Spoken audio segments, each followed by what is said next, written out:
Yan. Negros po tayo. Negros. Nakapasilip ko na rin yung nasa bandang likod ko. Ayan Ayan siya. Ayun. La Castellana ba ito? La Castellana o La Carlota? Naisipan ko lang gumala dito. Nasa tuktok po ako.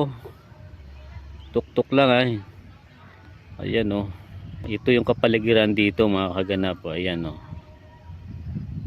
Ayan. Yan, napapansin nyo yan Yan, mayroon silang mga pinapatay yung mga estatwa rito. Ayan mga dinadayo. Sabado po kasi ngayon, Sabado tayo ngayon mga kaganap Sabado. Ayan. Linggo raw, maraming dumadayo dito Pupunta sana ako ng Mount Canlaon. Pabihira, naligaw ako kanina Lods Naligaw ako ng daan. Kakahabol-habol ko dun sa dalawang karerahan ko kanina sa kalsada. Hindi ko na malayan, lagpas na pala ako. Kaya nagiba ako ng ruta. Ito yung paligid ko ngayon